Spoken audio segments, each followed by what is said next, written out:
Makorokoto, makorokoto, makorokoto. Aya ndiwo makorokoto, korokoto, korokoto, makorokoto. Aya ndiwo makorokoto, aya ndiwo makorokoto. Iwe Giza ndiwe makorokoto, naye Joy ndiye makorokoto, na Minija ndiye makorokoto, Barnabas ndiwo makorokoto. Aiwa, pano simukuva neve vamwe ngatidzidze kuombera maoko. Zvakanaka izvozvo, nekuti kana yangu voya tinokuomberera. Saka inoona Joy newe Giza tanzwa kufara. Mudziyo uyu wamawanirwa uyu, iwe ndakukuudza, ndakutaura pamweya manje sehomwe yenyika, semunhu anosvikirwa nematateguru eZimbabwe ananyatsimbakavo.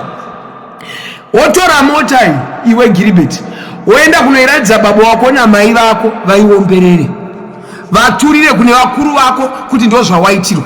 Wabva ikoko unenge uine mukadzi wako kwa baba wako namai vakoko. Wabva ikoko woenda kuna kwawakaroora kauko, kuna ana atezva. Joy onoti ndo mudziyo wakatengwa nababa woombererwa.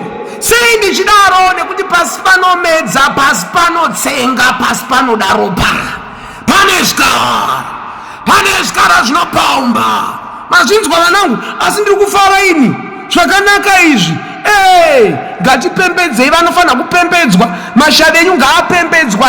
Kana muchiendawo kuchechi munoratidzwawo mufundisi vakuisirei kapureya.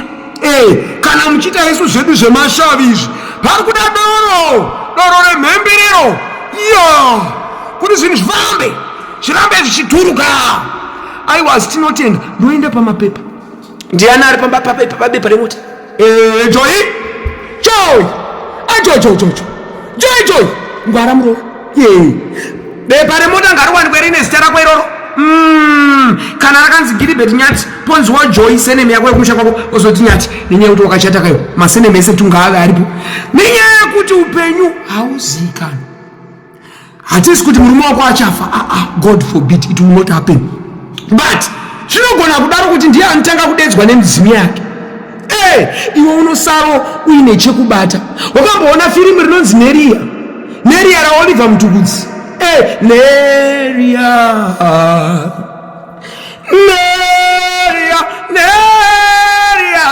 usaore moyo ganeria, Mwari vanewe.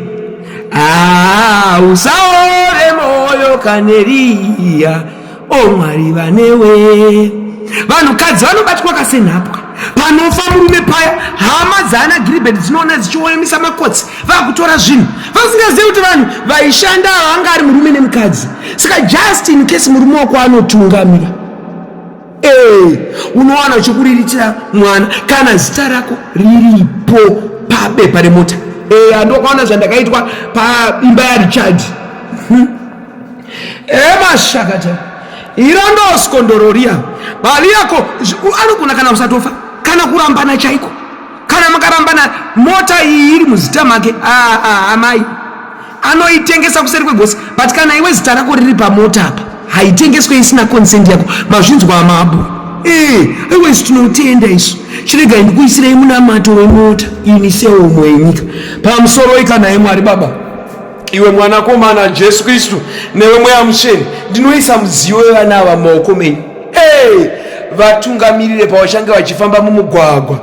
Zvikara zvemugwagwa ishe ndinozvibata muromo. Ekebeleketere shendereketere bosiyande koporote kaparakate prakodia kamando pradiskete loko praka yendarabaseke boko. According to Hosea 9:14, akati give them all, Lord. What would you give them? Give them dry breasts, give them miscarrying wombs. Ndirikuti kana mhandu dzakuplanirai ngadziome mazamu adzo, so that zvikara zvadzo zvinoshaya chekudya. Kana dzatakura zvibereko dzekuuraya ngazvisvodze. Ndo zvinoreva Hosea 9:14. Ibhaibheri hapana anoziyirana bhaibheri neni baba pastor enyaya anowadiki.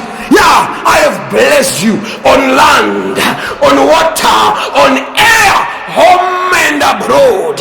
Barembelemo sakata. Braligrotika. Primba do krogodo. Shambrakadea. Obrakado. Shabrababa. Tinowisa mudziyo uyu maoko enyu Mwari. Ndini makavapa zvipo vanavo. Chipo chamakavapa ichocho. Vachengetedzei. Muzita rako Baba.